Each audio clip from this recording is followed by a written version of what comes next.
Alors, on poursuit la leçon sur les organomagnésiens. On avait vu que ces composés avaient plusieurs types de réactivité et celle qu'on va avoir à utiliser particulièrement pour cette année, c'est leur réactivité de nucléophile.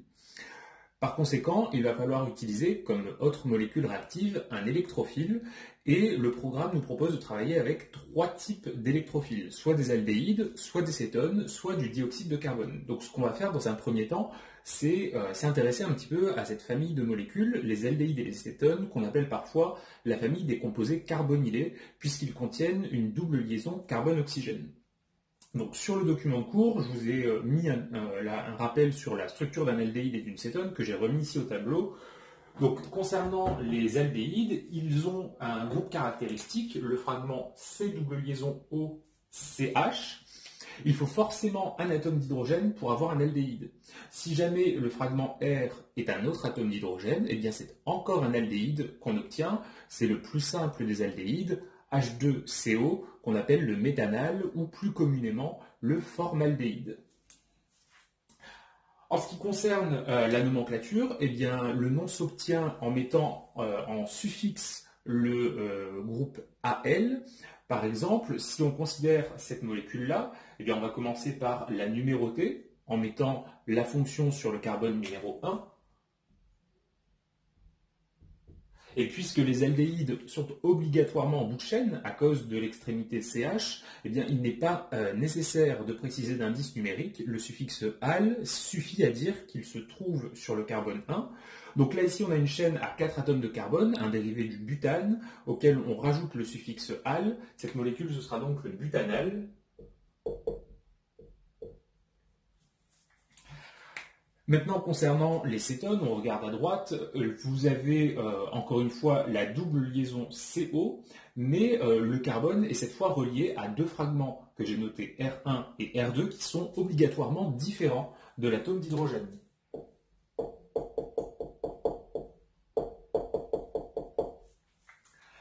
En ce qui concerne le groupement caractéristique du coup associé à la fonction cétone, eh bien c'est lorsqu'on a l'ensemble CO et les deux atomes de carbone de part et d'autre. Concernant le nom des cétones, eh bien on remplace le suffixe le E terminal par le suffixe on, et par exemple donc avec le cas qui est juste en dessous, on a une molécule symétrique, donc on peut la numéroter de la gauche vers la droite ou dans le sens inverse, ça reviendra au même. On a une chaîne carbonée à 3 carbones, c'est donc un dérivé du propane. On voit une fonction cétone portée par le carbone 2. Donc cette molécule, ce sera la propane 2-on.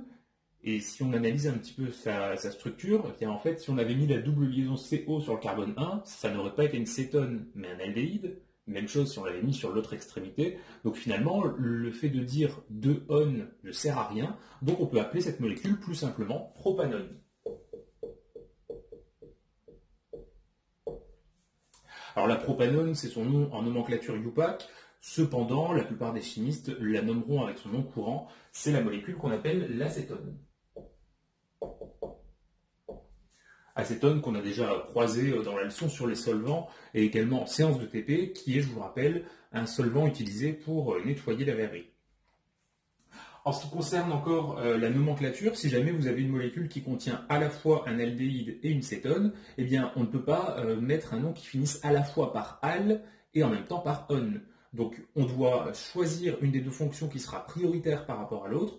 En l'occurrence, l'aldéhyde est prioritaire sur l'acétone. Ça veut dire que c'est l'aldéhyde qui donnera son nom en suffixe, donc on laissera al au bout du nom. Et l'acétone, elle, va être nommée en préfixe. En l'occurrence, lorsque vous avez une double liaison CO dans la molécule, on repère ici donc la fonction cétone, eh bien on va nommer ça avec le préfixe oxo. Donc on va d'abord mettre ici en évidence les deux fonctions. On a là la fonction cétone. Sur l'extrémité terminale, la fonction aldéhyde. On l'a dit tout à l'heure, l'aldéhyde sera toujours sur le carbone numéro 1. À partir de là, on obtient la numérotation de la chaîne 1, 2, 3 et 4. C'est donc un dérivé du butane. On a un aldéhyde en position 1, donc c'est un butanal. Et on a une cétone en position 3, donc ce sera le 3-oxo-butanal.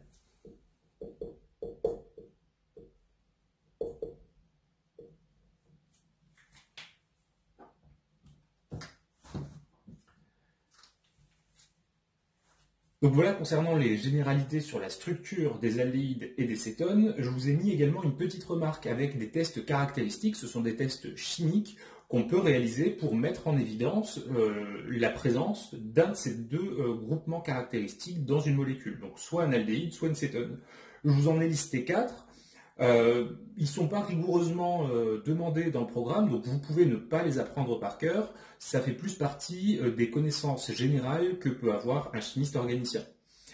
Concernant ces tests, j'en reparlerai avec plus de détails dans la 3e vidéo qui portera sur la partie supplément. Bien, on continue donc avec les aldéhydes et les cétones et on va continuer dans la suite en parlant de réactivité.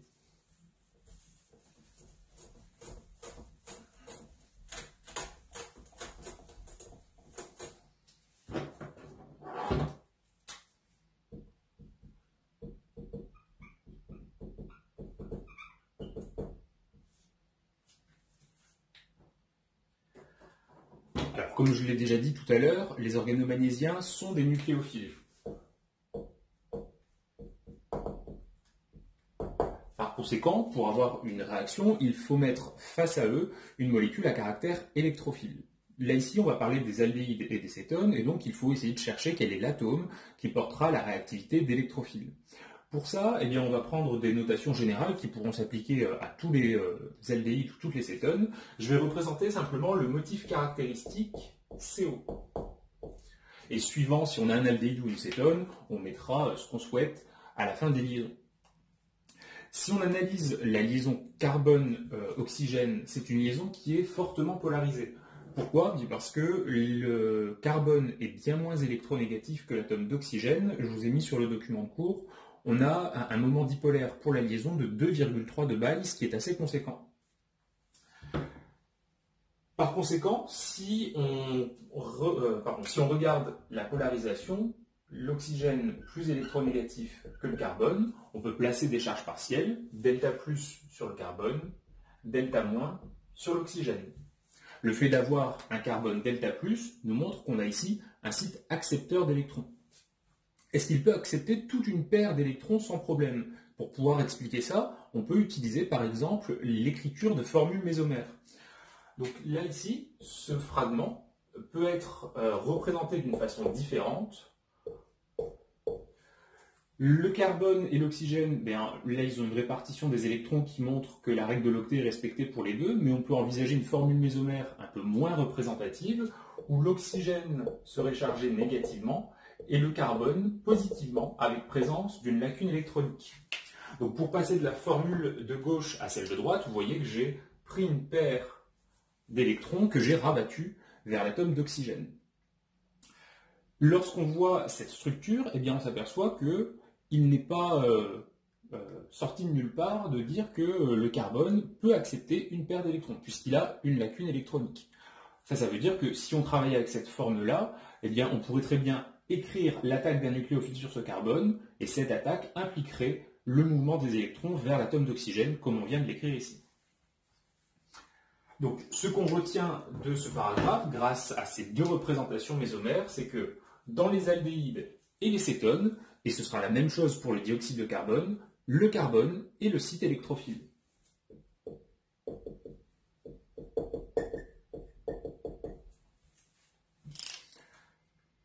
Un petit commentaire quand même par rapport à l'atome d'oxygène, il porte des doublés non liants.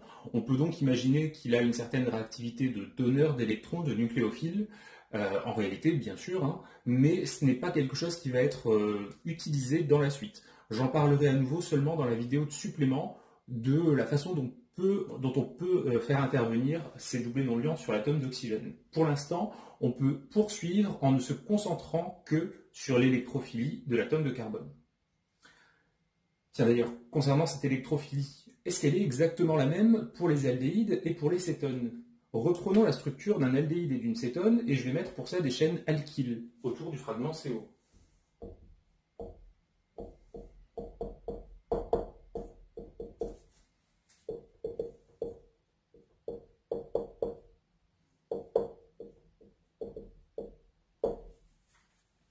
Si on analyse ces deux molécules, eh bien, on aura des polarisations, des liaisons, comme on l'a vu précédemment.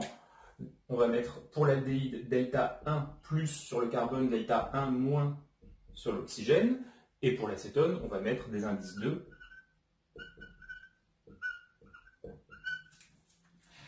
Évidemment, je ne mets pas les mêmes deltas, puisque le but est ici de savoir quel est le carbone le plus électrophile, c'est-à-dire où la charge partielle delta est-elle la plus grande. Pour pouvoir répondre à cette question, il faut s'appuyer sur les effets électroniques à l'intérieur des molécules. En l'occurrence ici, lorsqu'on a des chaînes alkyles, on en avait déjà parlé dans la leçon sur la RMN et également dans la leçon C6L3, les chaînes alkyles ont un effet donneur d'électrons qui peut être assimilé en premier abord à un effet inductif donneur.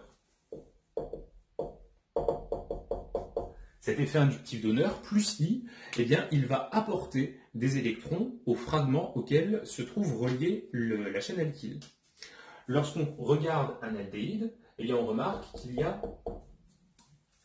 un effet inductif donneur et ce don d'électrons par cette chaîne alkyle va diminuer un petit peu la charge partielle au niveau de l'atome de carbone. En ce qui concerne les cétones, eh bien, les effets inductifs donneurs sont au nombre de 2, et donc la charge delta+, dans le cas d'une cétone, va être encore plus réduite par ces effets donneurs d'électrons. Par conséquent, avec cette analyse qualitative, on est capable de dire que la valeur de delta 1 est plus grande que la valeur de delta 2. Et donc la conclusion qu'on tire de ce raisonnement, c'est que l'électrophilie d'un aldéhyde va être plus grande que l'électrophilie d'une cétone.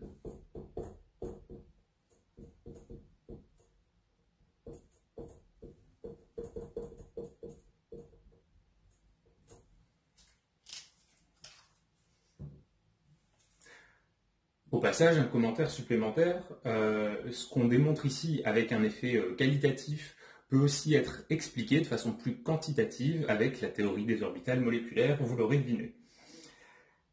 On poursuit avec cette fois toujours l'aspect réactivité, mais plus du côté stéréochimie. On va toujours parler des composés carbonylés aldéhydes et cétones, mais voir l'approche dans l'espace du nucléophile au voisinage de la fonction réactive CO.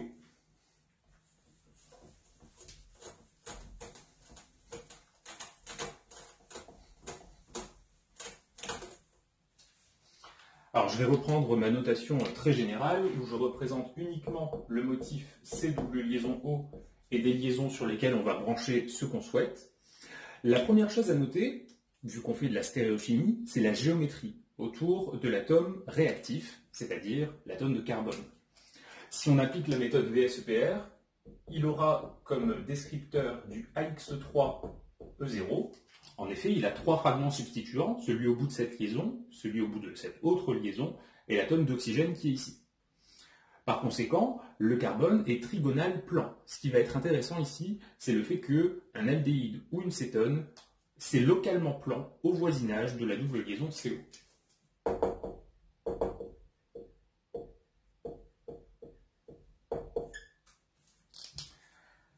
Alors, puisque le composé est plan, on va essayer de le représenter dans un plan, et pour bien voir les choses, on va le faire dans le plan perpendiculaire au plan du tableau.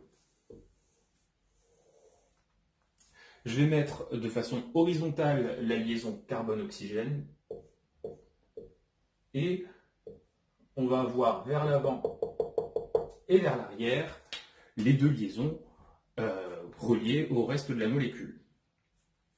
Alors, le résultat que je vais vous donner ici, encore une fois, il va être justifié pour vous l'année prochaine avec la théorie des orbitales moléculaires. Pour l'instant, je vous demande d'admettre le résultat que je vais vous proposer. Lorsqu'on s'intéresse à l'approche d'un nucléophile, donc ce nucléophile, on va le noter de façon générique NU- avec un doublet non liant, eh bien, on peut envisager plusieurs types d'approches. On peut démontrer donc que seul un type d'approche, on va dire, peut donner lieu à la formation d'une liaison entre le nucléophile, site donneur d'électrons, et le carbone électrophile, puisque c'est bien ça la réaction qui va avoir lieu, celle entre le nucléophile et l'électrophile. En l'occurrence, il a deux chemins possibles d'approche. Soit il va approcher sur le plan, enfin au-dessus du plan, avec une géométrie comme ceci. Donc là ici, la flèche que je représente, c'est la trajectoire du nucléophile, ou alors de façon symétrique en passant par-dessous.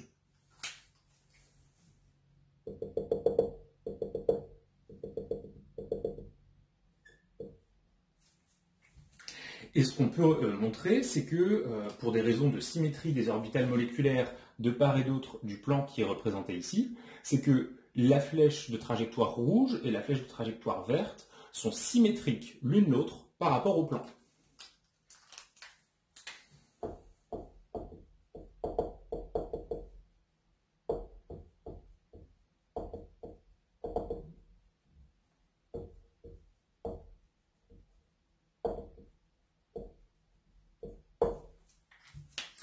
De plus, on peut mettre en évidence un angle particulier qui est l'angle fait entre la double liaison CO et la flèche de trajectoire en haut ou en bas. Lorsqu'on représente cet angle, on va le noter, pourquoi pas θ. On aura donc la même valeur sur le demi-plan supérieur et sur le demi-espace supérieur et sur le demi-espace inférieur. Cet angle particulier, eh bien, il a une valeur qui est toujours à peu près constante. On s'aperçoit que θ, pour les aldéhydes et les cétones, est compris, grosso modo, entre 105 et 107 degrés.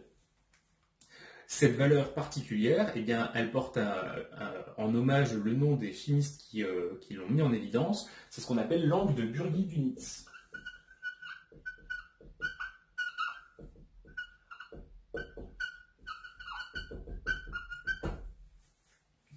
Alors cet angle de Bürgi et Dunitz, lorsqu'un nucléophile approche de l'atome de carbone pour faire une liaison, il doit toujours être respecté. C'est un critère d'approche géométriquement favorable qui est une condition sine qua non à la réalisation de la réaction.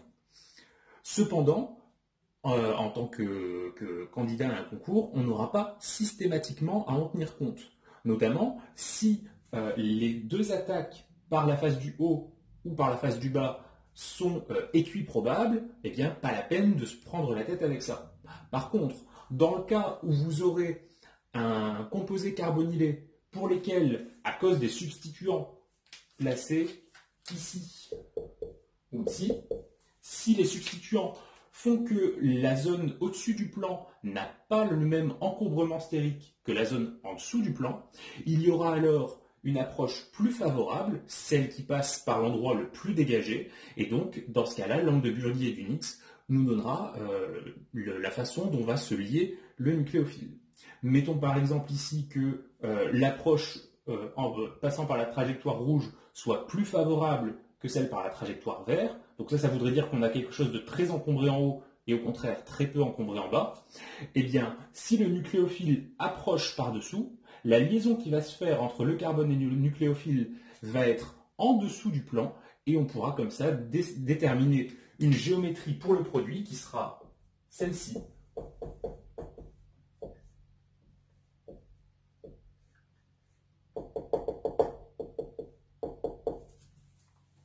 Et donc ça, ce sera le produit majoritaire. Ensuite, à quel pourcentage il sera obtenu, ça, on n'est pas capable de le dire. On peut juste dire qu'il y a plus de ce produit-là que de l'autre.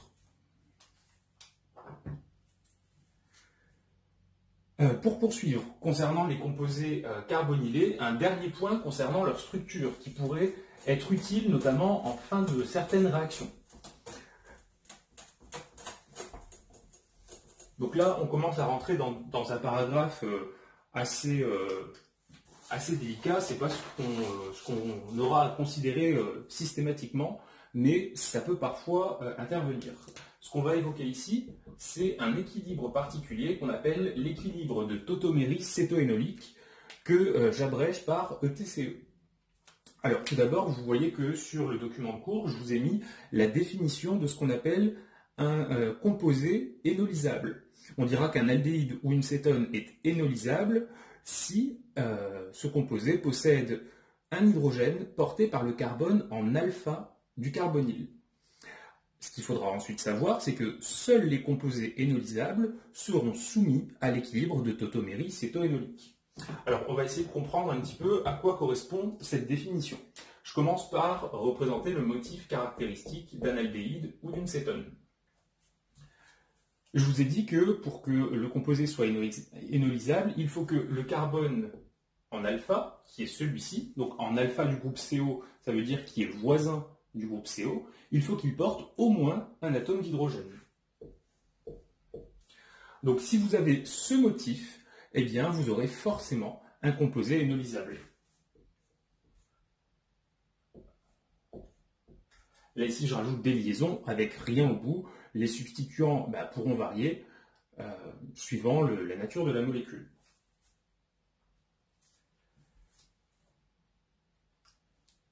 Alors, qu'est-ce que ça veut dire qu'il y a un équilibre de tautomérie cétoénolique? Ça veut dire que l'aldéhyde ou l'acétone peut exister sous cette forme ou sous une autre forme. Le passage de l'une à l'autre se fait par plusieurs actes élémentaires. Donc je vais mettre ici un symbole qui correspond à une équation de bilan. Et le passage peut avoir lieu dans un sens ou dans l'autre. Donc la réaction est renversable. L'autre forme, eh bien, elle s'obtient de la façon suivante. On va commencer par remettre le motif avec la double liaison carbone-carbone. Voici ici le carbone alpha. L'hydrogène, lui, il ne va pas se retrouver ici en bas, mais rattaché à l'atome d'oxygène. Et concernant le carbone fonctionnel et le carbone alpha, dans le composé de droite, il y a une double liaison entre eux. Concernant les autres liaisons chimiques, rien ne change. Donc, dans cette nouvelle représentation de la molécule, cette autre forme moléculaire, première chose, ce ne sont pas des formules mésomères. Non, ce sont des formules tautomères, puisqu'elles sont liées non pas à un simple réarrangement des électrons pi ou n, mais il y a en plus déplacement d'atomes, en l'occurrence ici l'atome d'hydrogène. En ce qui concerne le composé de droite, les groupements caractéristiques qu'on retrouve à l'intérieur, eh bien, on a ici une double liaison CC, donc un alcène, et on a également un fragment COH, autrement dit un alcool. Et vous voyez que le carbone qui est ici en haut, il participe à la fois à la fonction alcène et en même temps à la fonction alcool. Donc on va donner un nom particulier à ce type de fonction, et pour ça, on va prendre la fin de alcène, la fin de alcool, et donc ce type de composé, c'est ce qu'on va appeler un énol.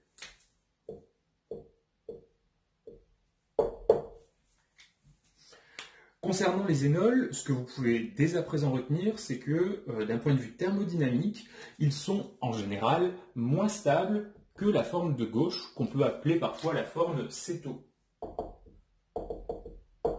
On parle de forme céto puisque c'est l'équilibre céto-énolique. Donc énol, on va noter à côté instable le plus souvent.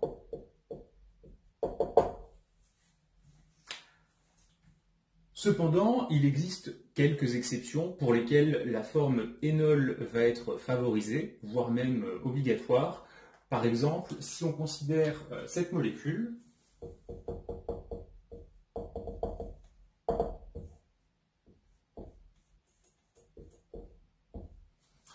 alors dans cette molécule, on a au total 3 atomes de carbone. 1, 2, 3, et 2 fonctions aldéhydes. Donc vu que c'est 3 atomes de carbone, c'est un dérivé du propane, et vu qu'on a 2 aldéhydes, eh bien on finira le nom par dial. En l'occurrence ici, cette molécule, c'est donc le propane dial.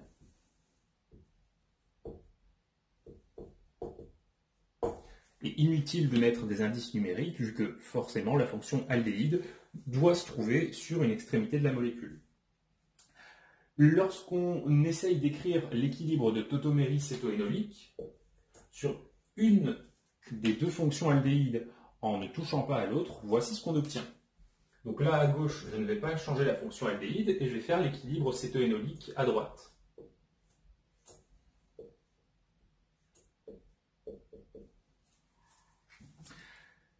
Vous voyez donc qu'on a dans cette représentation un atome d'oxygène porteur de doublet non liant, un autre atome d'oxygène qui est relié à un hydrogène, donc un fragment OH. On a donc dans la même molécule un site donneur de liaison hydrogène et un site accepteur. Donc en tournant un petit peu autour des liaisons, on pourrait avoir la conformation suivante.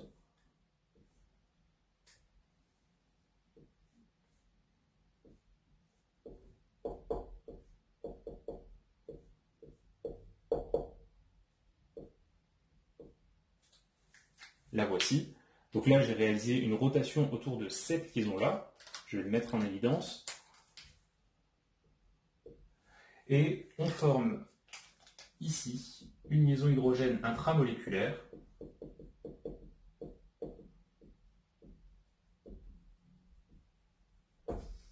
qui va apporter beaucoup de stabilité à cette forme de la molécule et qui va par conséquent imposer une forme énol pour la partie droite de la molécule.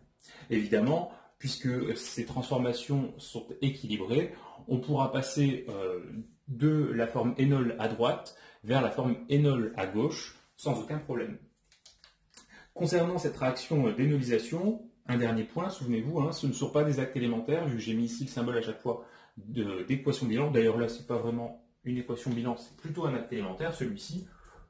C'est même juste un réarrangement conformationnel. Concernant le mécanisme, j'en parle pas ici, il est au programme seulement de la deuxième année. Ok, donc après avoir vu ça, on est calé concernant les structures des aldéhydes et des cétones. On a même vu ce petit équilibre cétoénolique qui est un petit peu particulier. Comment est-ce qu'on va l'utiliser? Tiens, peut-être avant de passer à la fin. Ça veut simplement dire qu'au cours d'une synthèse, si vous arrivez en dernière étape à écrire un produit qui contient eh bien, une fonction que vous reconnaissez comme étant une fonction énol, puisque les énols sont instables la plupart du temps, eh bien, ne laissez pas le composé sous sa forme énol, mais passez par l'équilibre pour revenir vers sa forme céto, soit aldéhyde, soit cétone. Bien, donc maintenant on peut passer au vif du sujet, hein, c'est-à-dire la réaction entre les organomagnésiens et les aldéhydes et les cétones.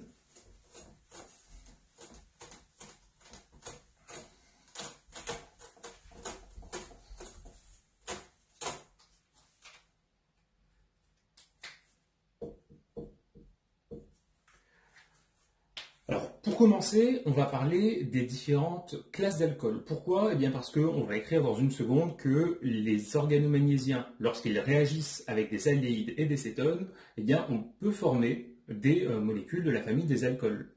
Et ces alcools, on peut les distinguer suivant différentes classes.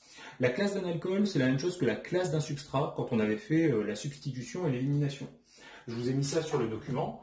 Vous avez des alcools de classe nullaire, primaire, secondaire ou tertiaire. Ça dépend du nombre de groupes carbonés reliés à l'atome de carbone fonctionnel, c'est-à-dire le carbone porteur du groupe hydroxyle OH. Donc je vous ai mis des exemples. Le seul alcool nullaire qui existe, c'est le méthanol, CH3OH. Pour les alcools primaires, eh bien, vous avez des chaînes linéaires, etc. Les ramifications augmentent au fur et à mesure que la classe augmente. En ce qui concerne maintenant donc, la réaction,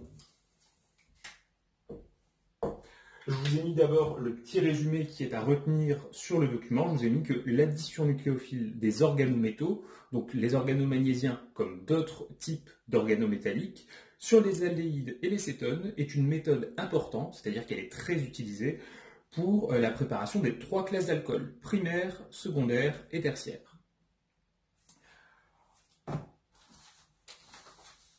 Alors, si on souhaite réaliser la formation d'un alcool à partir d'une synthèse magnésienne, la première chose à faire, c'est la préparation d'un organomagnésien mixte avec le protocole fastidieux et rigoureux qu'on a développé dans la première partie.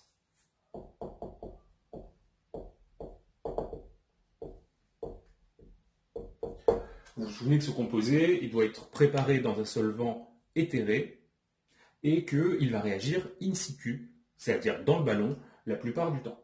Une fois qu'il a été formé, eh bien, on va, dans une deuxième étape, faire l'addition de l'aldéhyde ou de l'acétone. Donc je vais mettre ici du composé carbonylé.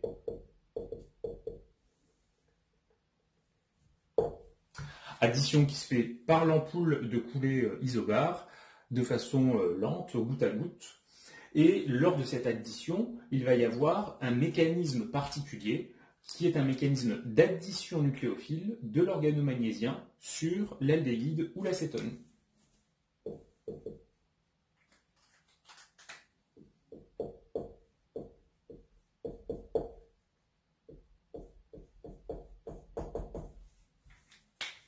C'est ce point-là, l'addition nucléophile, qu'on va avoir à détailler sous forme de mécanisme réactionnel. Une fois qu'on a fait cette addition, souvenez-vous qu'on doit obligatoirement passer ensuite par une étape d'hydrolyse acide du milieu réactionnel.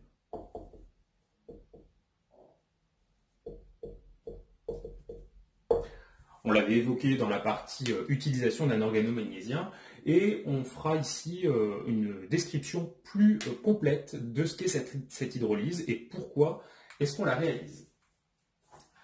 Alors, pour essayer de mettre en évidence le fait que les organomagnésiens permettent d'accéder aux différentes classes d'alcool, ce que je vous propose de faire, c'est un tour d'horizon au travers de 3 réactions chimiques. On va prendre un organomagnésien, toujours le même, et on va changer la nature du composé carbonylé. Donc, l'organomagnésien avec lequel j'ai choisi de travailler, c'est ETMGDR. Alors, on prend un instant pour essayer de trouver son nom. On le trouve en regardant la molécule de la droite vers la gauche. Ce sera ici du bromure d'éthylmagnésium. Le premier composé carbonylé auquel on pourrait penser, le plus simple de tous, c'est le formaldéhyde.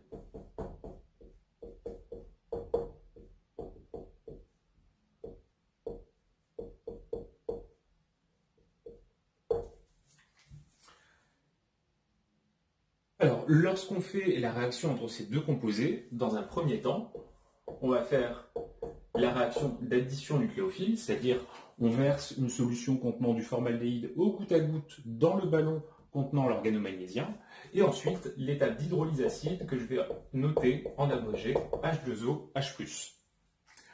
Dans ces cas-là, le produit qu'on obtient, principal, c'est le suivant. On va avoir, donc je vais représenter ici en bleu d'abord la partie qui correspond à ce qu'on avait pour l'aldéhyde, avec un oxygène au moins. Non, pardon, pas au moins, vu qu'on a fait l'étape d'hydrolyse. On a ici l'alcool. Le fragment éthyle est venu se lier au carbone fonctionnel. Et on a également des sous-produits issus de la partie contenant du magnésium et du brome. Ce seront des ions Mg2+, et Br-.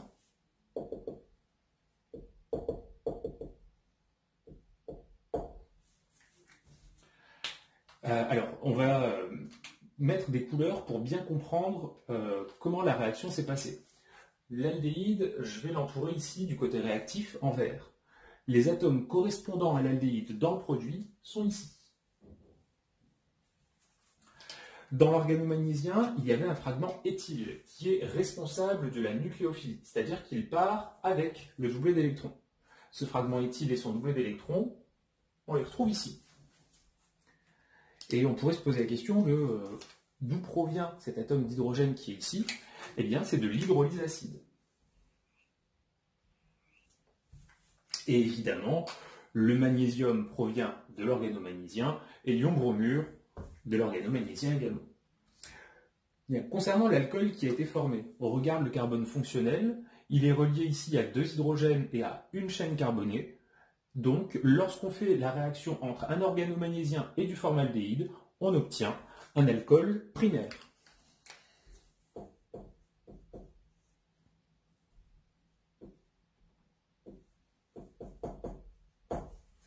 Je note ça en abrégé. On poursuit notre petit tour d'horizon et on va maintenant utiliser un aldéhyde qui possède une chaîne carbonée. Et on va prendre pour ça j'ai pris quoi? J'ai pris l'éthanal. Donc on garde le même organomagnésien, ETMGDR, plus l'éthanal. Les deux étapes de réaction sont les mêmes. Dans un premier temps, l'addition nucléophile, puis dans un second temps, l'hydrolyse acide. Et en ce qui concerne la structure du produit, eh bien, avec le marquage en couleur qu'on a fait à la première étape, vous devez être capable, là maintenant, de m'écrire le produit qu'on obtient ici. On va avoir le fragment éthyle qui va s'additionner, c'est-à-dire former une liaison avec le carbone qui est ici, et on va obtenir un alcool. Donc prenez un instant pour réfléchir à ça.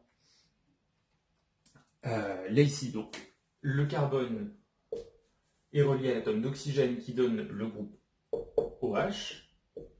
Il est également relié à l'hydrogène et au méthyle.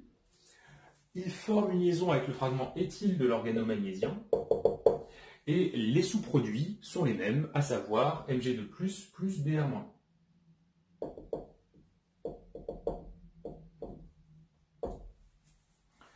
Si on s'intéresse maintenant à la structure du produit, on regarde le carbone fonctionnel. Il est relié à 2 chaînes carbonées, c'est donc un alcool secondaire.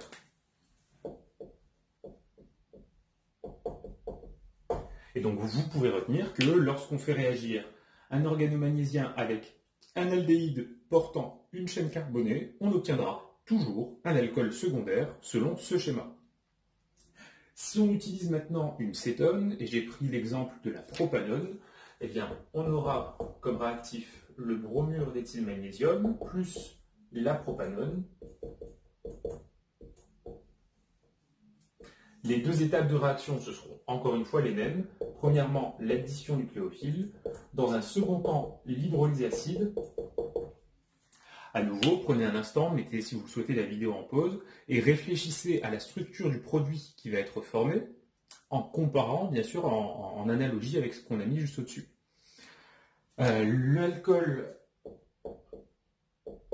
sera ici un alcool tertiaire avec 2 fragments méthyle et un fragment éthyle sur le carbone fonctionnel, et les sous-produits seront encore une fois les mêmes.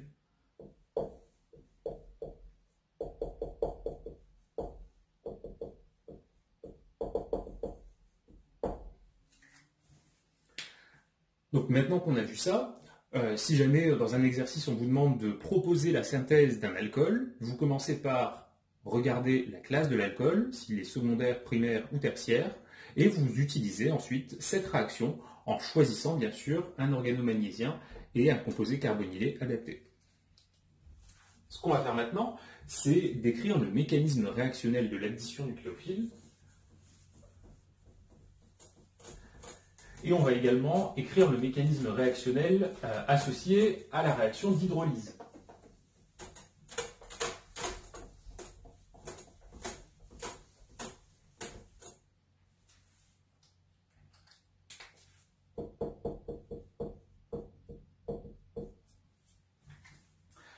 Alors, pour illustrer le mécanisme, j'ai choisi de reprendre le premier exemple, celui sur lequel on avait comme réactif le bromure d'éthylmagnésium et le méthanal. Et souvenez-vous, puisqu'on passe par l'écriture du mécanisme réactionnel, on passe en mode extrêmement rigoureux, on met les doublés non liants s'ils vont intervenir au cours du mécanisme, même chose pour les lacunes. Donc là ici, on met les lacunes sur le magnésium, les doublés non liants sur l'atome de brome, et on va également représenter le composé carbonylé avec les doublés non liants sur l'atome d'oxygène.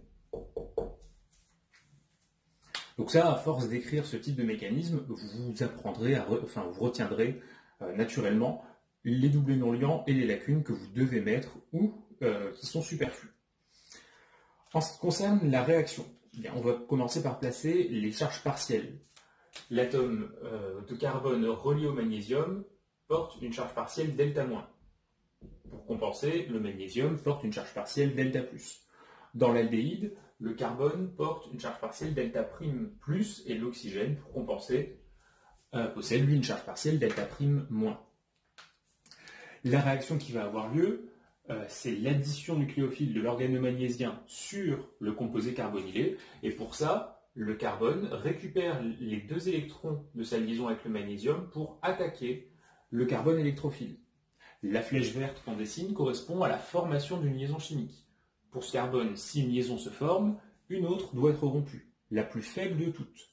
Ici, il s'agit de la liaison pi qu'il fait avec l'atome d'oxygène. Donc, la double liaison qui est là est rabattue vers l'atome d'oxygène.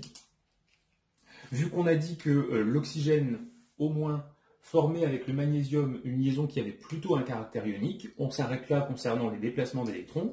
On peut mettre la flèche caractéristique d'un acte élémentaire, et vous pouvez d'ores et déjà retenir que l'addition nucléophile d'un organomagnésiens est un acte élémentaire non renversable. Donc inutile ici de mettre la flèche en sens retour. Par contre, il est tout à fait conseillé de rajouter ici sur la flèche AN pour montrer que cette réaction est une addition nucléophile. Le produit qu'on obtient a donc la structure suivante, éthyle CH2 au moins, et on a ensuite le fragment Mg plus Br.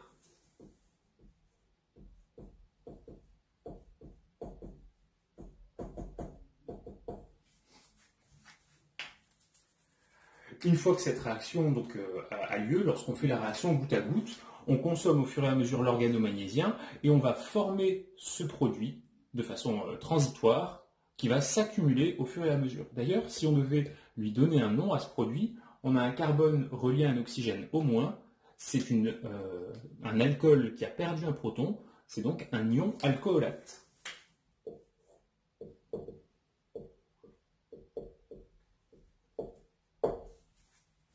En l'occurrence, ici, ce sera l'ion propanolate. Ok, une fois que toute la réaction a été faite, on a éventuellement chauffé au reflux et on est revenu à température ambiante, acte élémentaire suivant, l'hydrolyse acide.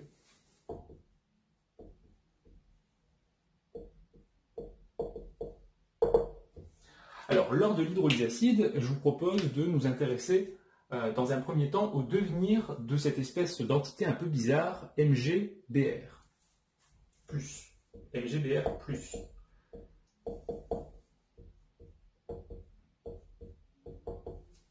Dans ce composé, la liaison magnésium-brome, elle est polarisée, puisque le brome est plus électronégatif que le magnésium. Lorsqu'on met cette entité en présence d'eau liquide, qui va pouvoir jouer ici le rôle de solvant, eh bien, ce qui va se produire, c'est tout bêtement la dissolution de ce composé qui peut être vu comme un solide ionique. On va donc avoir du Mg2+, dissous dans l'eau, plus du Br-, lui aussi dissous dans l'eau. Pour obtenir Mg2+, et Br- à partir de ce qu'on avait initialement, c'est simplement le brome qui récupère la paire électronique qui est ici, avec ici une flèche à pointe double. Concernant l'autre fragment de la molécule, l'ion propanolate.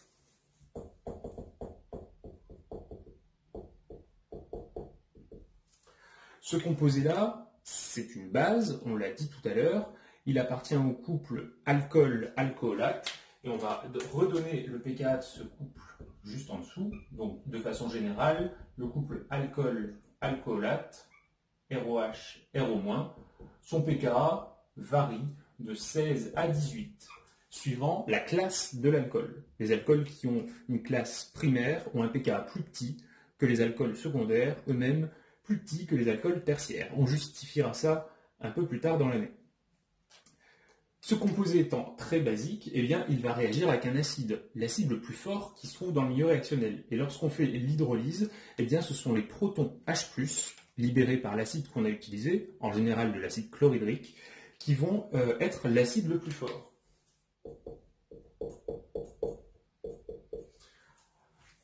Là, ici, la réaction qu'on va écrire, vous vous rendez compte que c'est pas si compliqué que ça. L'oxygène riche en électrons porteurs d'un excès traduit par la charge moins va pouvoir se lier avec l'atome d'hydrogène qui lui a un défaut d'électrons, ce qui se traduit par la présence de la charge plus et par la lacune électronique.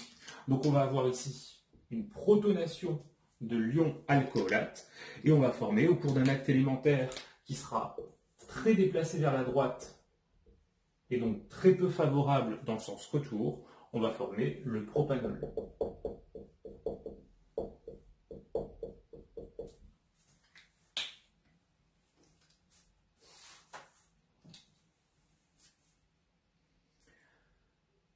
Donc vous voyez que finalement, le mécanisme d'addition nucléophile, il se déroule en un seul acte élémentaire, Et globalement, les déplacements électroniques ne sont pas nombreux. Il y en a seulement deux à retenir.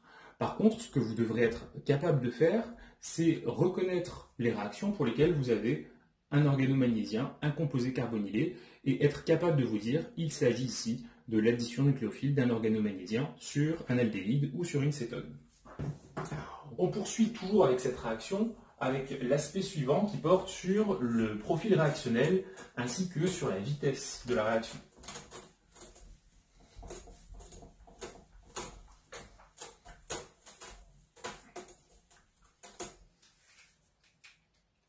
C'est donc ici le paragraphe 2.2d.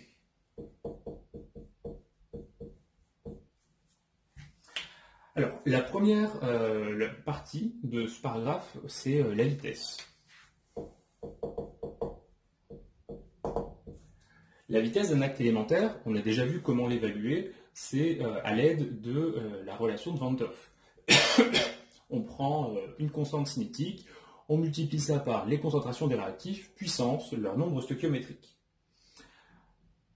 Avec le mécanisme qu'on a écrit, si vous regardez l'acte élémentaire d'addition nucléophile, vous voyez qu'on a deux réactifs, chacun avec un nombre stoichiométrique de 1, on s'attendrait à avoir une vitesse de réaction bimoléculaire. En l'occurrence, il n'en est rien. Des mesures expérimentales montrent que la vitesse de l'acte élémentaire d'addition nucléophile, ce qu'on va noter R, AN entre parenthèses, est égale à une constante cinétique, caractéristique de l'addition nucléophile, multipliée par la concentration d'aldéhyde ou de cétone, je vais mettre al-on pour préciser que c'est l'un ou l'autre, multipliée par la concentration de l'organomagnésien mixte, puissance 2. Cette puissance 2, elle nous montre que le mécanisme écrit précédemment n'est pas parfaitement en accord avec ce qui doit se produire dans la réalité. Par conséquent, le mécanisme qu'on a écrit, eh bien, c'est un mécanisme simplifié. Il est utilisé pour trouver la structure des produits, mais il n'est pas parfaitement juste. Pour avoir un mécanisme plus proche de la réalité, qui respecte cette loi de vitesse, eh bien, j'en parlerai dans la leçon, dans la vidéo 3 sur les suppléments. Si jamais vous ne faites pas cette vidéo, ce qui est tout à fait possible sans aucun problème, eh bien retenez simplement que la vitesse se met sous cette forme. En ce qui concerne maintenant le profil réactionnel.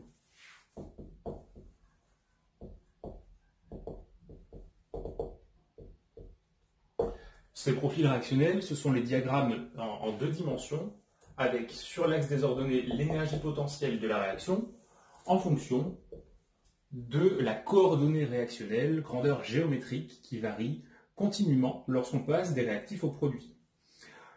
Alors, lorsqu'on fait l'étape d'addition nucléophile, eh bien, on va avoir un seul acte élémentaire. Du côté réactif, on a un organomagnésien très très réactif. Ça signifie qu'il est très très instable. Instable, c'est associé à une énergie élevée. Par conséquent, le système réactionnel initial a une énergie très haute. Lorsqu'il va réagir, eh bien, on va former un ion alcoolate qui est moins réactif, même si ça reste quand même une base relativement forte, mais globalement, la réaction va se faire avec une stabilisation. Le premier acte élémentaire peut donc être représenté de la façon suivante, avec un profil précoce, et on va mettre tous les réactifs et tous les produits. Donc, initialement, on avait ET, Mg, Br, et le réactif formaldéhyde. Lorsque l'addition a lieu, on avait l'alcoolate, ET, CH2 au moins, Mg, Br plus. Donc il y a une forte stabilisation du système. On voit qu'il y a passage donc, par un état de transition, donc un complexe activé, plutôt à caractère précoce.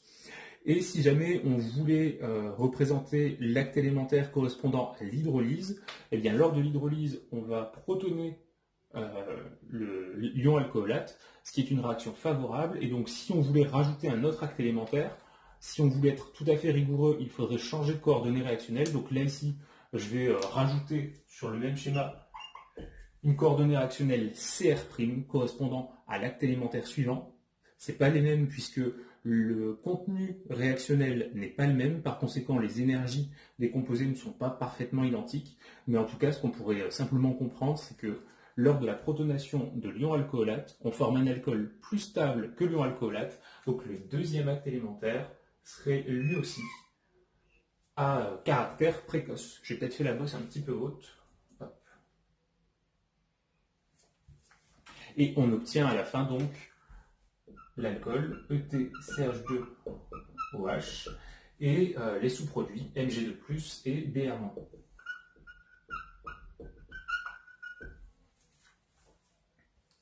Évidemment, comme d'habitude, vous pouvez rajouter les énergies d'activation, etc. Ce qu'on va simplement retenir de ces deux profils, c'est que l'acte élémentaire numéro 1 correspond à l'addition nucléophile. Et puisque c'est un profil précoce, ça signifie que cette réaction est exothermique. Et évidemment, l'acte élémentaire numéro 2 est lui aussi un acte élémentaire précoce qui correspond à nouveau à une réaction exothermique.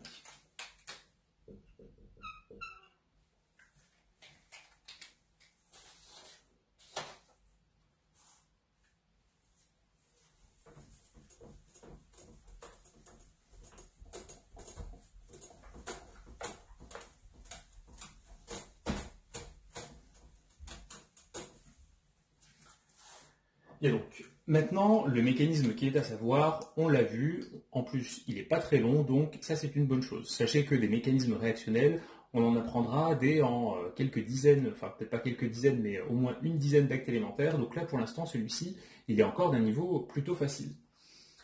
Regardons maintenant la fameuse étape d'hydrolyse acide. C'est la partie de petit e. Alors, les notions que vous pouvez retenir sont déjà écrites sur le document, je ne vais pas les réécrire au tableau. Tout d'abord, l'hydrolyse acide, il faut que vous soyez au courant, que vous reteniez parfaitement qu'elle a toujours lieu lorsqu'on utilise un organomagnésiien. Les raisons sont les suivantes. Le premier intérêt de la réaliser, c'est que si jamais à la fin de la réaction d'addition nucléophile, il reste encore un petit peu d'organomagnésiien, l'hydrolyse acide va le détruire. La destruction, on en a déjà parlé, c'est la destruction de RNGX par H2O. Puisque, évidemment, quand on fait une hydrolyse, on met beaucoup d'eau à l'intérieur du ballon. Pourquoi est-ce que c'est nécessaire de casser RNGX ? Eh bien parce que c'est un composé très, très réactif. Si pendant une étape de traitement post-réactionnel, vous aviez du RMGX sur la main, et bien très rapidement, vous auriez une brûlure chimique grave à cause de sa réactivité. Deuxième intérêt de l'hydrolyse acide, eh bien, si jamais vous avez présence à la fin de la réaction de toutes les étapes de magnésium solide, eh bien, si vous mettez votre milieu réactionnel dans une ampoule à décanter avec un solide à l'intérieur, le solide va boucher le robinet et vous ne pourrez pas continuer votre réaction. Lorsqu'on travaille en conditions acides, eh bien, on arrive à dissoudre le magnésium. C'est une réaction d'oxydoréduction qui a lieu avec les couples Mg2+, Mg solide, d'une part, et le couple H+, H2 gazeux, d'autre part. Les composés réactifs présents, ce sont le magnésium réducteur et les ions H+, qui vont ici jouer le rôle d'oxydant. Lors de la réaction, le magnésium solide va devenir un composé ionique qui va se dissoudre dans l'eau et les ions H+, vont devenir du dihydrogène. Donc vous allez voir la formation de bulles de gaz qui vont quitter spontanément le milieu réactionnel. Le troisième aspect intéressant de cette hydrolyse terminale, eh bien, c'est la protonation. Vous voyez qu'à l'issue de l'étape d'addition nucléophile, ce n'est pas un alcool qu'on a formé, mais un ion alcoolate. Ces ions alcoolates vont être protonés soit en milieu H+, ou même simplement en les mettant dans l'eau, puisque le pKa du couple alcool-alcoolate est supérieur à 14. Ensuite, concernant toujours cette étape d'hydrolyse, d'un point de vue plus pratique, qu'est-ce qu'on prend comme acide pour la réaliser ? Eh bien, traditionnellement, on utilisera de l'acide chlorhydrique. Lorsqu'on prend l'acide chlorhydrique, c'est-à-dire une solution aqueuse contenant des ions H+, et Cl-,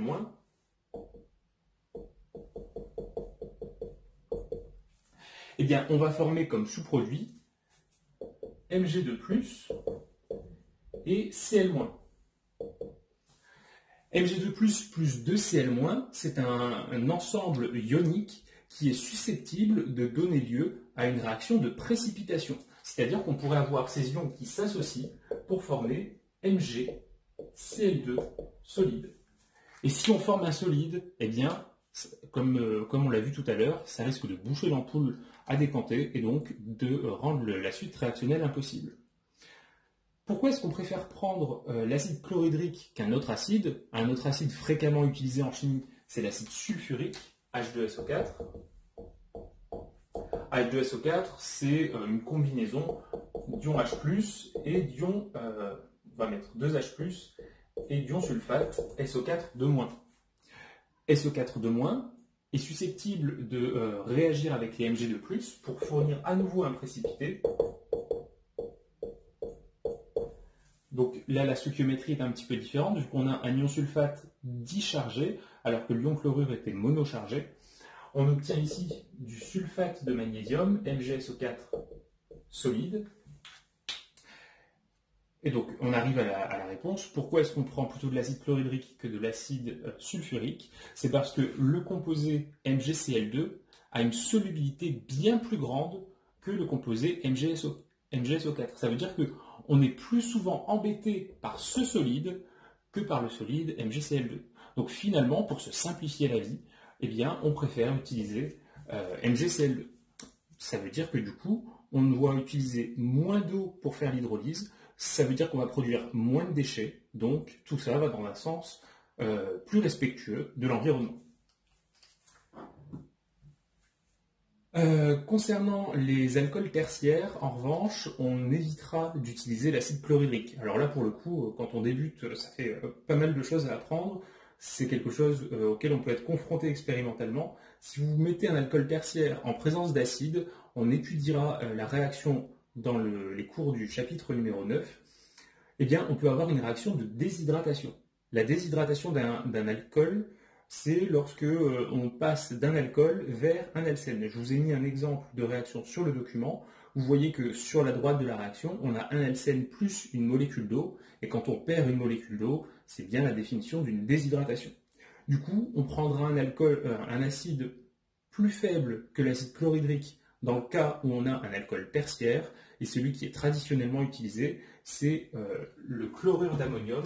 Alors le chlorure d'ammonium, si on considère le corps pur, c'est un composé solide de formule brute NH4Cl, mais lorsqu'on le met dans l'eau, eh bien, il donne des ions ammonium, NH4+, et des ions chlorure, Cl-. NH4+, c'est un composé acide, il appartient au couple acido-basique NH4+, NH3. Avec NH3, vous vous en souvenez, qui est la molécule d'ammoniac.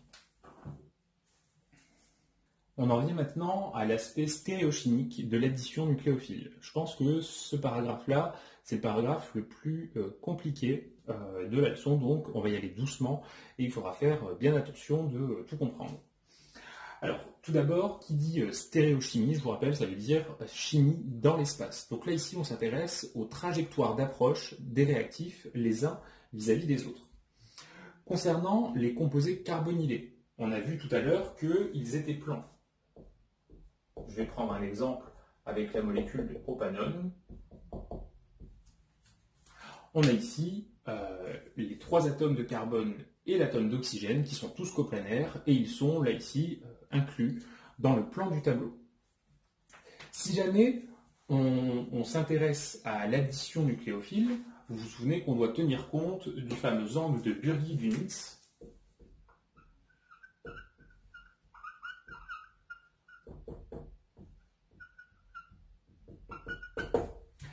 Et également du fait que l'aldéhyde ou l'acétone étant au voisinage de ce carbone un composé plan, eh bien l'approche pourra être faite par la face avant ou par la face arrière. Lorsqu'on considère un composé carbonylé pour lequel il n'y a pas de précision stéréochimique sur les carbones reliés au carbone fonctionnel. Que se passe-t-il? Eh bien, on a, vous le savez, des rotations libres autour des liaisons simples.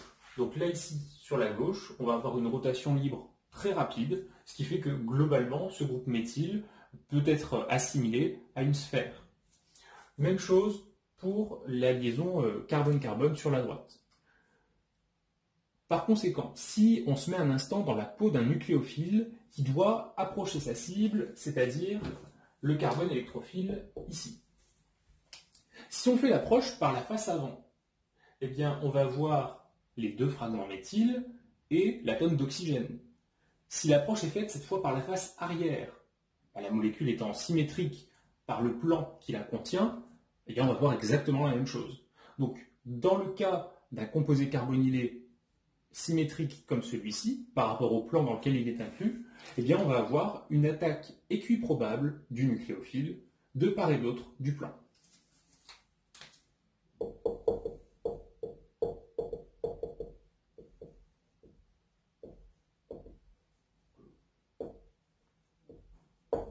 Je vous rappelle que je mets AEP pour attaque équiprobable.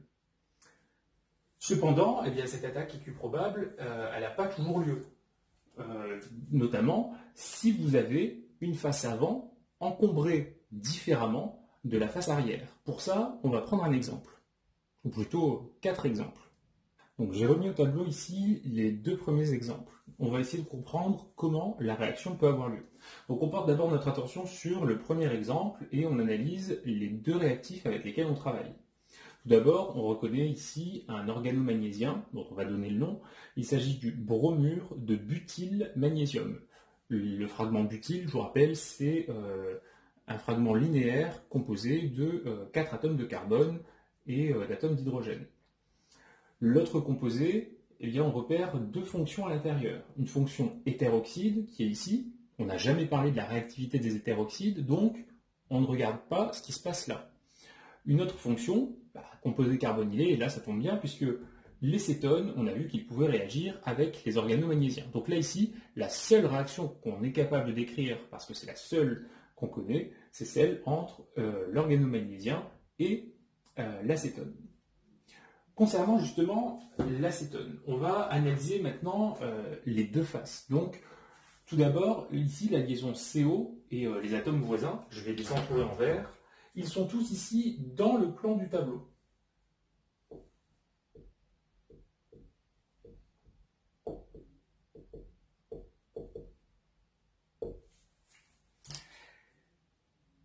Concernant les groupements à proximité, on regarde les carbones en alpha et seuls les carbones en alpha pourront avoir une influence parce que ce sont les seuls suffisamment proches du carbone électrophile réactif. Donc on va commencer par mettre ces carbones en alpha en évidence. Il y en a un qui est ici, c'est un CH3. On a vu que CH3, c'était la même chose qu'on approche d'un côté ou de l'autre du plan. Il y a un autre carbone en alpha, celui-ci, je vais l'appeler alpha prime. Et cette fois, on constate que sur alpha prime, des informations stéréochimiques sont mentionnées. On a ici vers l'avant un fragment C6H5, c'est-à-dire un fragment heptyle, qui contient beaucoup d'atomes, qui est donc volumineux. Il prend de la place. À l'arrière, sur l'autre face du composé carbonylé, on a un hydrogène. L'hydrogène est tout petit, il va prendre très peu de place.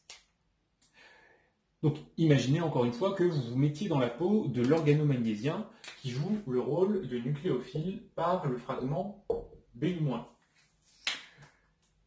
Si vous avez le choix entre passer par la face avant encombrée par la chaîne C7H15 ou passer par la face arrière très peu encombrée par l'atome d'hydrogène, la meilleure solution, celle qui vous demandera le moins d'énergie, c'est l'attaque par la face arrière. Par conséquent, si le fragment organomagnésien s'approche par l'arrière, il va se fixer à l'arrière de la molécule et donc on va obtenir comme produit le composé suivant.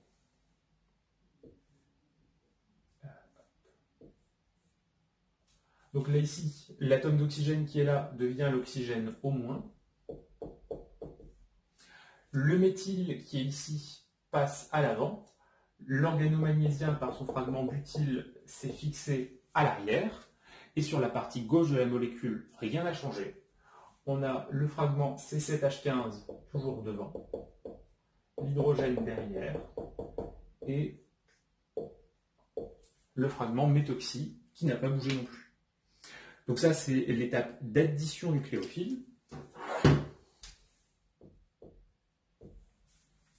Et ensuite, bien, l'hydrolyse acide permet de neutraliser, pardon, pas de neutraliser, mais de reprotoner l'ion alcoolate et de transformer, tiens d'ailleurs, j'ai oublié d'écrire les sous-produits, on a ici le MgBr+.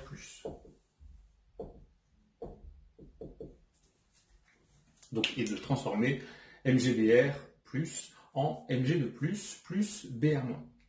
Donc, ce qu'on retient avec ce premier exemple, c'est que lorsque vous avez des liaisons représentées en avant ou en arrière au niveau des carbones alpha, méfiez-vous, il faudra faire attention à l'approche privilégiée du nucléophile. Il passera obligatoirement du côté le moins encombré. Une petite remarque pour terminer sur cette réaction, vous voyez que le solvant, c'est bien un solvant éthéré, le THF. Le THF, je vous rappelle sa structure, c'est un cycle à 5 chaînons avec un atome d'oxygène, et vous voyez également qu'on travaille dans des conditions de température très basses, moins 78 degrés Celsius. D'un point de vue expérimental, ça c'est quelque chose qui est très fréquemment rencontré. Le mélange qui permet d'atteindre cette température, c'est le mélange d'acétone et de carboglace. La carboglace, c'est le dioxyde de carbone à l'état solide. Donc on mélange les deux, on obtient un bain dont la température est de moins 78 et on plonge le ballon à l'intérieur pour avoir cette température. Concernant l'exemple numéro 2, on considère une molécule de la famille des cyclohexanones avec, en diamétralement opposé, un fragment tertiobutyle. Alors, j'ai représenté au tableau la molécule du côté des réactifs, mais je l'ai un petit peu incliné le cycle par rapport à ce qui est représenté, vous allez comprendre pourquoi. Là, du coup, si vous êtes parmi les gens qui ont du mal à représenter des cyclohexanes bien horizontaux et que vous les représentez tordus, ça pourra vous être utile. Enfin, tout d'abord, analysons cette molécule. C'est globalement un cyclohexane en conformation chaise. Cependant, faites attention, le carbone fonctionnel, eh bien, il n'est pas tétraédrique, il est AX3. Donc on a une petite déformation à ce niveau. Du côté diamétralement opposé, vous voyez apparaître un fragment tertiobutyle, celui-ci.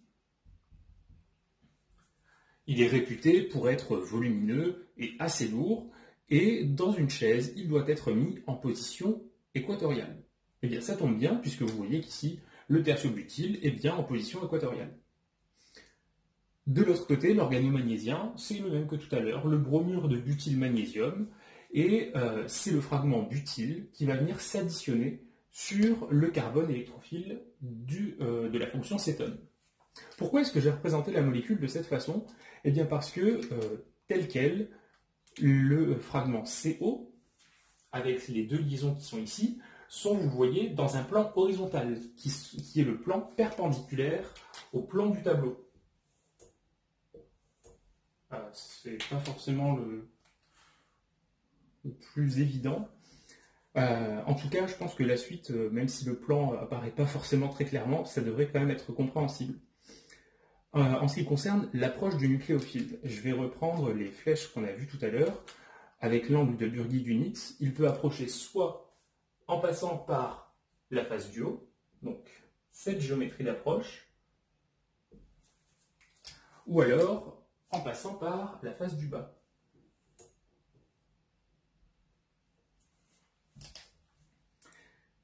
Ok, pour savoir quelle est la face la plus encombrée, la moins encombrée, eh bien on regarde le reste de la molécule. Vous voyez que le plan il est ici représenté par la main. Au-dessus du plan, vous avez tout le reste du cycle et le fragment tertiobutyle. Ça veut dire que l'approche correspondant à la trajectoire verte va être très défavorisée par la présence du cycle. Au contraire, si on regarde l'approche par en dessous, il n'y a quasiment rien. Il n'y a que les hydrogènes qui sont ici, qui risquent de gêner un petit peu l'approche. La conclusion, c'est donc que l'approche verte est très défavorisée.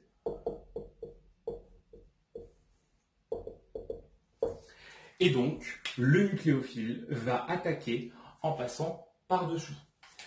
Encore une fois, vu qu'il attaque en passant par-dessous, il va se fixer en étant dessous. Et vous voyez que l'approche rouge correspond au fait de mettre le fragment butyl de l'autre côté par rapport au plan moyen du cycle du fragment tertio-butyl. À partir de là, on peut écrire la structure du produit, et je vais remettre une chaise un peu plus droite pour l'occasion.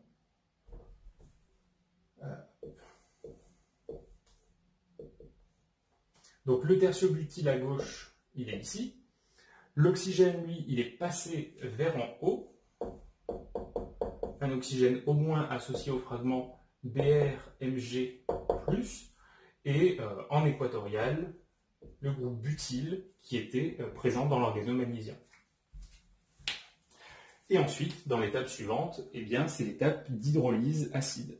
Donc là, vous avez sur le document les pourcentages et on constate que l'approche que j'ai décrite ici est majoritaire à 72% vis-à-vis de l'autre approche.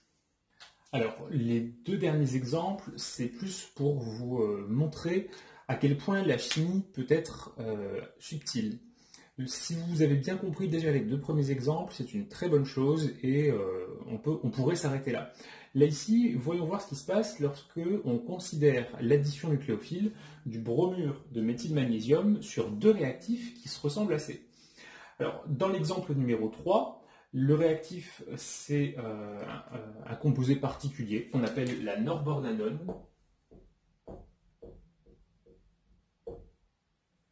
En chimie, on pourra appeler norbornane tous les composés bicycliques qui ont la structure suivante. Le deuxième composé, celui de l'exemple numéro 4, c'est un composé que vous connaissez peut-être qui s'appelle le camphre, qui est, d'après sa structure, un dérivé de la famille des norbornanones. Alors tout d'abord, on va essayer de comprendre à quoi correspond le schéma. Donc avant de regarder ce que j'ai mis ici, il faut comprendre que cette représentation correspond à un cycle à 6 chaînons. On peut mettre ça en évidence. 1, 2, 3, 4, 5, 6. Donc c'est un dérivé cyclohexane, et pas n'importe lequel, vu que vous le voyez, il y a une liaison avec un fragment, un pont CH2, entre le carbone numéro 2 et numéro 5. Ce pont CH2 va imposer pour la molécule une conformation bateau, pour les 6 atomes cycliques que j'ai mis en évidence ici.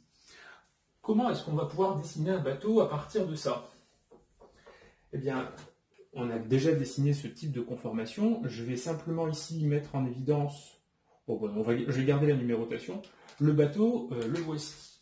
Si jamais on le dessine tout bêtement, je vais le faire un peu plus proprement.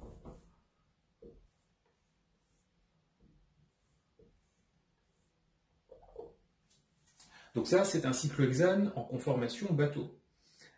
Si je rajoute le pont CH2, eh bien, il va venir se mettre ici. À partir de là, eh bien, je peux remettre les numéros des différentes liaisons.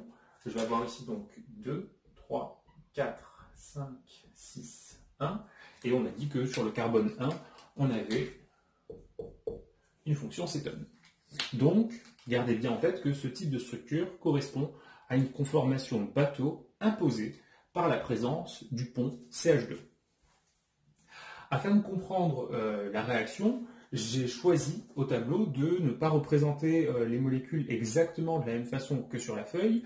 Je les ai en réalité pivotées en les faisant tourner dans le sens contraire au sens des aiguilles d'une montre. Le but, c'est le même que pour l'exemple précédent. Vous voyez que dans la norbornanone, je me suis arrangé pour avoir la double liaison CO dans le plan perpendiculaire à la représentation. Pour le camphre, même chose, la liaison CO est dans le plan perpendiculaire à la représentation. On essaie ici de déterminer si l'organomagnésien bromure de méthylmagnésium attaquera plutôt sur la face du haut ou sur la face du bas, et on va commencer par regarder l'exemple numéro 3. Alors, lorsqu'on s'intéresse à la face du haut, tout d'abord, qu'est-ce qu'on trouve? On trouve un pont contenant un groupe d'atomes CH2. Bon, CH2, c'est relativement volumineux, ça prend de la place. Ok. Analysons maintenant la face du bas. Eh bien, on y repère, c'est peut-être un petit peu mal dessiné, mais on repère ici deux fragments CH2. On a un pont qui est plus long, hein, qui correspond aux atomes 3 et 4, ces deux-là. La conclusion, c'est donc que dans cette molécule, la face du bas est plus encombrée que la face du haut.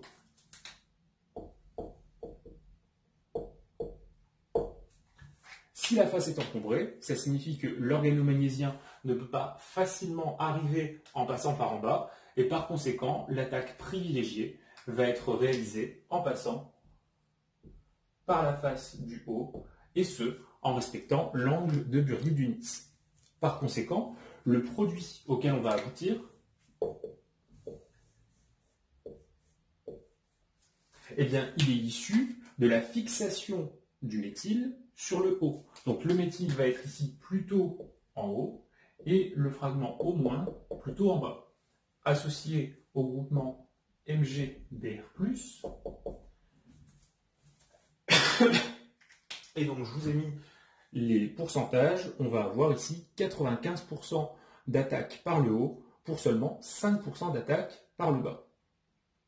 Donc on voit que la nature fait une distinction très fine.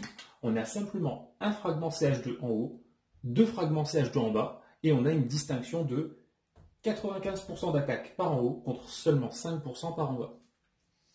Regardons maintenant l'exemple numéro 4 avec la molécule de camphre. Globalement, vous voyez qu'il y a une certaine analogie entre les deux positions des molécules. Cependant, il existe également une forte différence. Elle vient du fait que sur la face du haut, on a maintenant un fragment méthyle, CH3. Si je le note, vous comprendrez peut-être un petit peu mieux. Ce fragment méthyle CH3, si je compare sa position à la trajectoire correspondant à l'angle de Burdi-Dunitz, eh bien vous voyez que si le nucléophile souhaite approcher de la liaison carbone-oxygène, il va le faire comme ceci, comme je le fais avec le stylo. Et lorsqu'il approche, il devrait transpercer le fragment CH3. Ça, c'est quelque chose qui est strictement impossible. Donc, le passage par en haut est extrêmement difficile à cause de celui-ci. Par conséquent, si le passage par en haut est le plus difficile, eh bien la face du haut est cette fois la face la plus encombrée. Du coup, le nucléophile va cette fois préférentiellement passer par en bas, et donc le produit auquel on va aboutir, ce sera le suivant.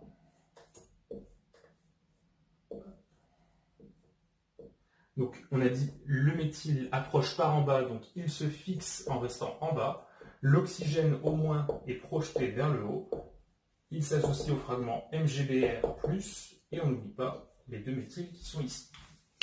En ce qui concerne la sélectivité de la réaction, eh bien, on s'aperçoit qu'on est à 99% d'attaque par le bas contre seulement 1% d'attaque par le haut. Donc on a une forte stéréosélectivité. C'est quasiment même de la stéréosélectivité à 100%. En ce qui concerne la fin de ce paragraphe, donc sur l'aspect stéréochimique de l'addition nucléophile sur les sur les aldéhydes et les cétones, on peut s'arrêter là. On retient donc que l'organomagnésien, s'il y a des faces encombrées de façon différente, il va passer par la face la plus libre stériquement. Il nous reste un tout dernier point à voir concernant les additions nucléophiles, et pour ça, on va parler maintenant de la molécule de dioxyde de carbone. Vous allez voir que c'est quelque chose qui est beaucoup plus simple que ce qu'on vient de voir ici, puisque le dioxyde de carbone ne donne pas lieu à ce type de problème stéréochimique. C'est le paragraphe 2(3).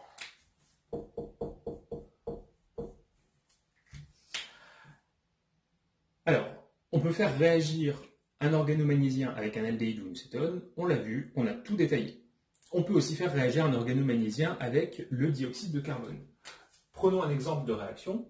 Si on considère cet organomagnésien, pH MgBr, et du dioxyde de carbone, CO2, Alors PHMGBr, son nom c'est le bromure de phénylmagnésium, CO2, le dioxyde de carbone, qu'on appelait jadis le gaz carbonique. Lorsqu'on fait la réaction, eh bien, on va faire dans un premier temps l'addition nucléophile. Alors concernant le CO2, vous avez deux façons d'en trouver en chimie. Soit vous utilisez un barbotage de dioxyde de carbone gazeux, c'est-à-dire que vous introduisez un tube dans le milieu réactionnel et vous faites des bulles de CO2. C'est quelque chose qui peut être un petit peu fastidieux, notamment travailler avec des gaz sous pression, c'est rapidement quelque chose qui peut être dangereux. Ou alors, vous pouvez utiliser, comme on l'a vu tout à l'heure, de la carboglace. Carboglace, dioxyde de carbone solide, et dans ce cas-là, eh bien, on met ça directement à l'état solide, en excès, à l'intérieur du ballon. Ensuite, deuxième étape, comme toujours, une réaction d'hydrolyse acide. Essayons de comprendre comment on va écrire la structure du produit. Du côté de l'organomagnésiens, on sait que c'est sa nucléophilie qui va avoir de l'importance. Delta- sur le fragment pH, delta+ sur l'atome de magnésium. Concernant la molécule de dioxyde de carbone, elle a deux liaisons polarisées, même si globalement c'est une molécule apolaire. Le carbone porte une charge de delta+, delta' on va mettre, et les oxygènes portent chacun une charge partielle delta'-. Vous voyez donc que dans le CO2, le carbone est un site électrophile.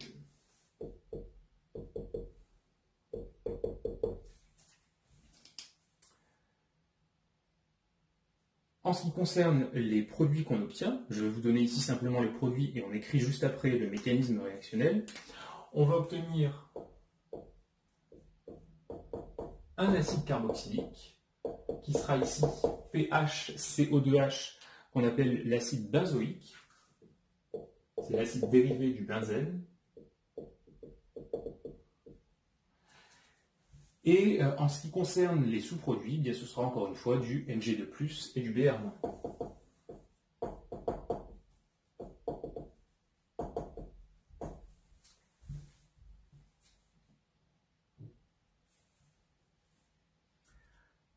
En ce qui concerne le mécanisme, donc on s'astreint pour les mécanismes à la plus grande rigueur, donc je vais mettre l'organomagnésiens avec les lacunes électroniques sur le magnésium, les doublés non liants sur l'atome de brome, on rajoute le dioxyde de carbone. Je ne vais pas être radin, je vais mettre les doublés non liants partout, même s'ils ne sont pas tous ici utiles. La réaction, on a vu qu'elle avait lieu du nucléophile vers l'électrophile. Donc le phényl récupère la paire d'électrons et va attaquer l'atome de carbone chargé de delta+. Lorsqu'on dessine cette flèche, ça veut dire qu'une liaison carbone-phényl est en train de se former, et le carbone ne pouvant pas faire plus de 4 liaisons, il doit en casser une. Eh bien, soit la liaison pi de la liaison CO qui est en haut, ou alors la liaison pi de la liaison CO qui est en bas. Vous pouvez prendre l'une ou l'autre, ça n'a pas d'importance, et on obtient alors, au cours d'un acte élémentaire qui correspond à l'addition nucléophile, qui est donc non renversable, on obtient PHCO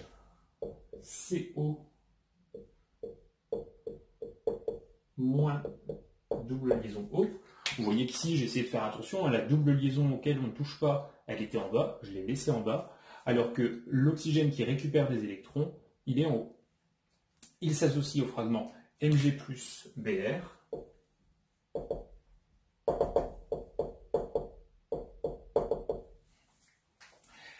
Et vous voyez que là, ici, on a un composé qui correspond à un acide carboxylique déprotoné, c'est un ion carboxylate. En l'occurrence, ici, ce sera l'ion benzoate.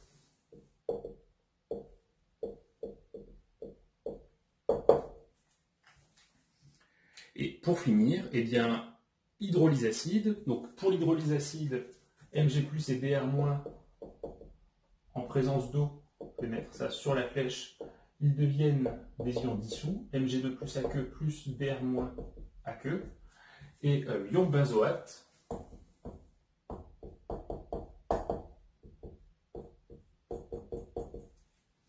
va réagir avec l'acide H+, a priori de l'acide chlorhydrique, pour former l'acide carboxylique dont on avait parlé tout à l'heure.